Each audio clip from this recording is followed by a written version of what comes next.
All right. Welcome back. We are live in Los Angeles. Actually, we're in Cyprus. And we're not live.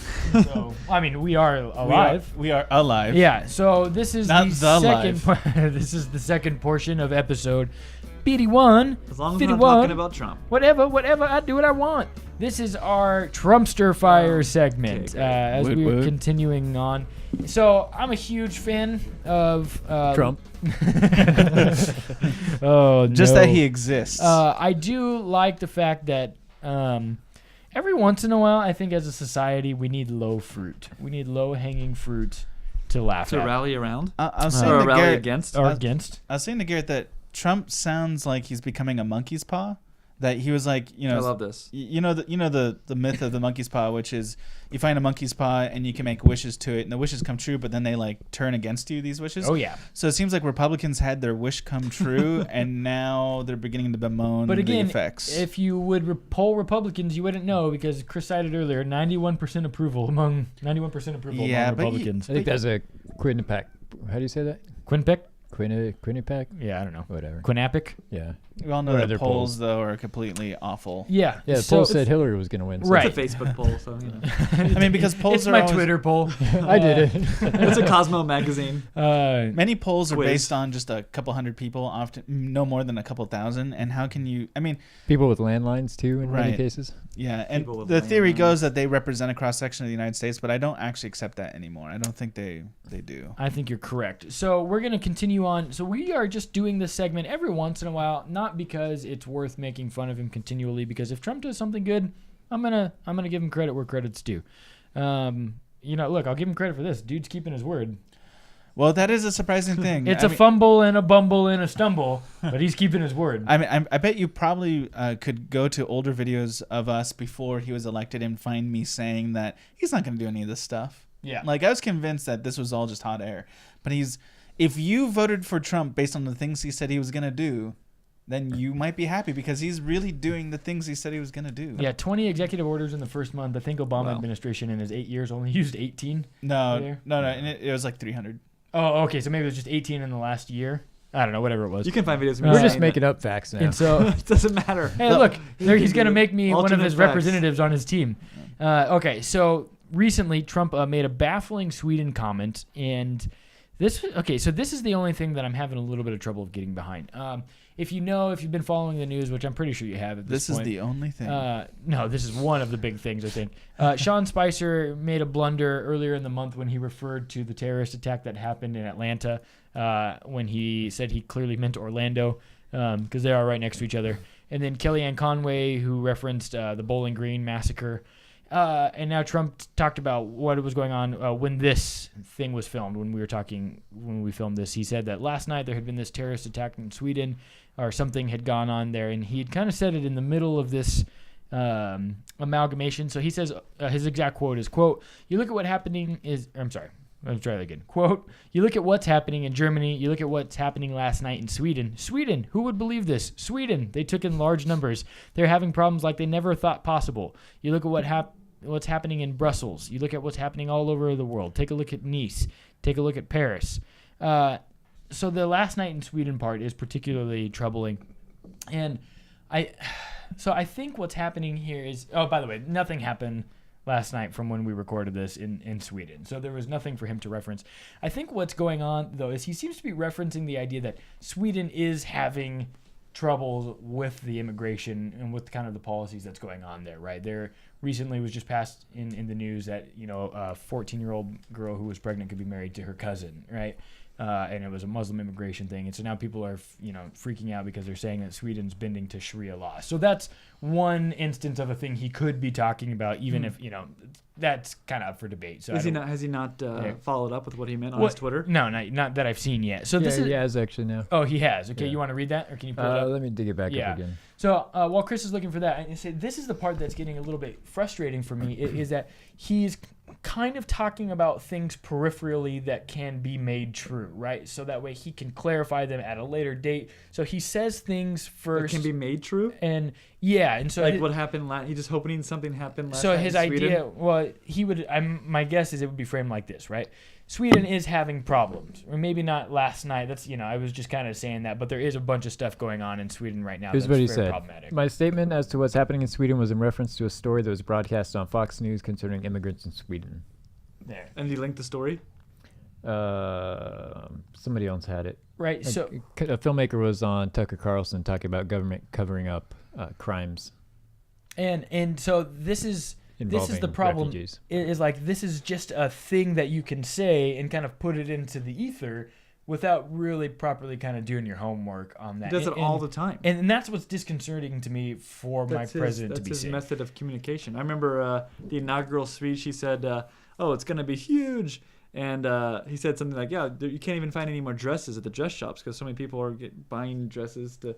Yeah. And Anyway, then so there's this YouTube video of this person like calling just like the two closest DC dress shops closest to the White House. And they're like, "Yeah, we've got plenty." Like he just says things that are not true, obviously, but it just becomes his methodology. And I just don't know how long are people going to continue to put up with it? right. Let me frame it this way. We've all had conversations with friends, and either ourselves or our friends were like, "Well, did you hear blank blank blank blank? Where'd you hear that?" Well, I saw it on CNN Such and such. last Sure. week, and I can't remember exactly what the point was. Let's look it up. Okay, it was actually this. And like, But does your friend have 60 communication staffers? well, yeah, that's my point. Is like that that's is acceptable in casual conversation between friends. Yeah. But you want your president to be incredibly informed about the things he's dealing with.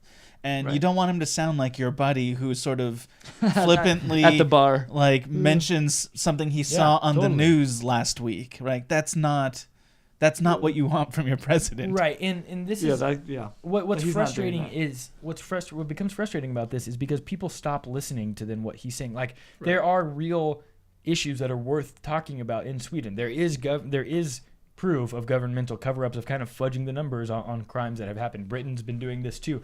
And so like these things actually exist, and we need to have conversations about these things as they potentially pertain to American involvement and stuff. And so So you're saying his little white lies are completely taken away from everything. well, that's the thing. I don't know on a personal level. I don't know that I would go as far to call it a white lie because I don't think well, maybe it might be a lie in its final kind of delivery, but I don't think his intention is to purposely mislead people. I think that's a little bit over kind of a over assumption on the part of the person doing that there. But I think it's just kind of this, half interpreted, kind of overheard, like Fox News was playing in the background and he kind of heard Sweden and immigrant and problem and kind of just put the rest together from there. And so this is what becomes problematic to me is because then we no longer are able to have a real conversation. And then CNN, MSNBC jump on this, and it's like, rah, rah, rah, down with Trump, everything is awful. And then he comes back and, well, fake news, you guys are all terrible. And CNN has been proven through the WikiLeaks to kind of be terrible, right, with the giving away of, debate questions ahead of time. And so, like, it's just this, it's two sides of the same, it's two cheeks on the same butt, right, kind of talking and barking at each other, and so it takes away from takes away from any potential metaphor. Dialogue that we can actually have of substance or value. So, I agree. You don't want the news articles and the news stories after Trump speaks to be about the tiny little details he said. You want them to be about the things that mattered that he said. And we're never going to get there if he continues to deliver in such a casual and flippant manner. When are we ever going to move beyond criticizing the tiny parts of Trump's presentations, right, instead of Trump's policies and the substantiveness? Because you can't. It's almost at the point where we can't cut through the white noise. But this is like, in a lot of ways, this is the difference between Trump and a classically trained politician, if you can say that. His world, I mean, you can be on your phone, on the limo on the way to your shoot or your interview, whatever, and just kind of say whatever you want. But in the political world, especially at this high level, the highest level, you have speechwriters and communication staff, and you have people writing and I just don't think he wants to use those classic methods or knows how to take advantage of that. He's just used to being his own identity, his own persona, his own personality that he developed and he created, his own brand. And he doesn't know how to wear the brand of the president. Right. And I'll do what I want. kinda. We've elected Cartman. So, Cartman, bro. Chris, you got any thoughts on this? Nope. James? I just like everyone. Yeah. America, I can be enemies with as many people as I Yeah, want. that's what I was saying earlier. People are complaining about him calling But the the thing media I- the enemy, but The thing they're is all that the enemy. you would want this to be refreshing, like, oh, finally, like an anti-politician in there, but like, it's obviously not refreshing. It's terrifying at times, but it's like frustrating that the way that he communicates things are so inaccurate and casual that you can't even he can't even critique the political realm because his method of talking in the political realm is just garbage. He can't stop trying to claim how awesome everything is he's doing. Right. So that we can have a critical discussion. You know, it's okay for a president to have failures. It's okay for a president to not live up to certain expectations. It's okay for a president to try to do a thing and only gets half done. Yeah, look at the Affordable Care Act. Yeah, and but the idea is and what the president needs to do, Zing. whoever the president is to fess up to those things and have a critical discussion about how we're going to do better next time. But we can't get to that discussion with Trump because he keeps flinging back at us how great everything is all the time. Chris, have you seen that Homestar Runner where Strong Bad has the email where he's talking about the lure for the fish, right? Come on, get in the boat, fish. When he talks about at the end of this email, he goes, you can use that, but it probably works better on the ladies, right? Come on over my house, ladies. And he goes, actually, you know what? I don't really know much about fishing or the ladies. And then he goes, wait, no, what? I'm awesome. And then he runs off, right? Like that's every press conference, everything that he talks about. I always just have that track running like on a loop in my head, even at his own press conference that he did, right? The first independent press conference there.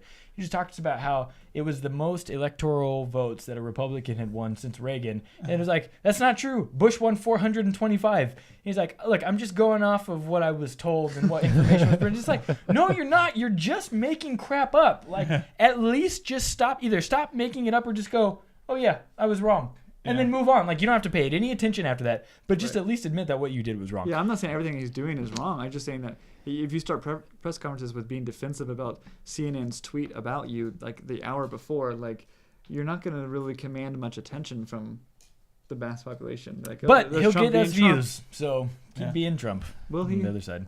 James and I were watching a video of Dr. Thomas Sowell debating affirmative action with some other economists, and it was from probably the late 70s, early 80s, something like that.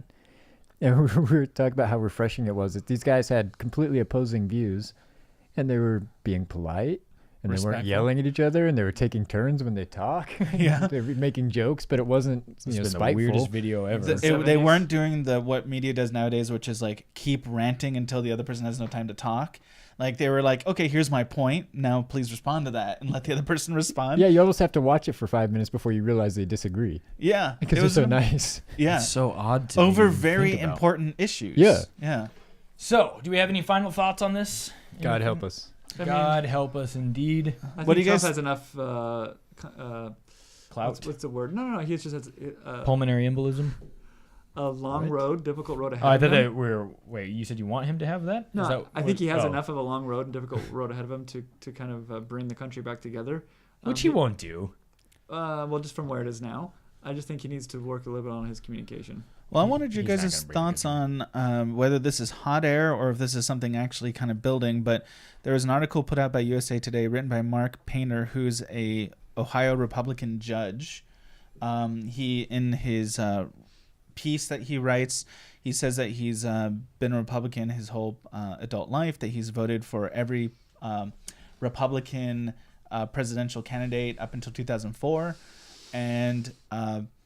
And he states, he basically this is a quote from his own article. He says, "We can't let Trump get away with the dozens of dazzlingly illegal things Trump has already done." And he means as president. So he's saying, like, it's clear as a judge, and he's a Republican judge, that Trump is breaking the law systematically and repeatedly. He says that this president doesn't he says he doesn't understand basic American values of free speech, the rule of law, separation of powers, even common decency. He says that Break the law of common decency. he says we now have a president who has no concept of separation of powers or why we have 3 branches of government. And this is coming from, or why we have the Constitution and what it's used for. And this is coming from a Republican judge. And this judge, basically, the push of his article is that since the Republicans have the power in Congress and the House and all of that they need to begin an impeachment process. And he's, as a Republican judge, asking publicly for the impeachment process to begin. Yeah. So do you think this is just hot air from a few angry Republicans, or do you think we're seeing the beginning of a swell that they don't like the president they have elected? No, I don't think there's any substance to it. You either are or you aren't breaking the law. So if he is, then We're still not going to impeach him. why doesn't he bring proof of that? We're not going to impeach him because he didn't cheat on his wife. Yeah. We're not going to impeach things for things that are actually illegal. There, if we get mad at him, it's going to be over some moral failing. To be fair, I mean, although the morality of Clinton, Apparently not. the morality of Bill Clinton was always on display in the news. The real reason he was being impeached was for technically Perjury. lying. It was perjury from the stand. Yeah. Nope. We're not going to. That's what it is. I think that there are a lot of establishment Republicans that don't like him, but they need something that will galvanize the public against him. Right. And they don't have that yet. Not yet, but it's only been a month. So we will keep What a watch great here month, though. as we continuously keep you It's been entertaining. first informed and then dismayed as the things continue to release themselves in the public. Again, reach us on Twitter. I'm at Josh_Carmen. Garrett is at TStudentLife. Jamothy is at JamesYile. And as the Trumpster Fire continues to burn, we'll see what type of gasoline has been poured on it next week. My guess, diesel. Thanks for stopping by. Yep.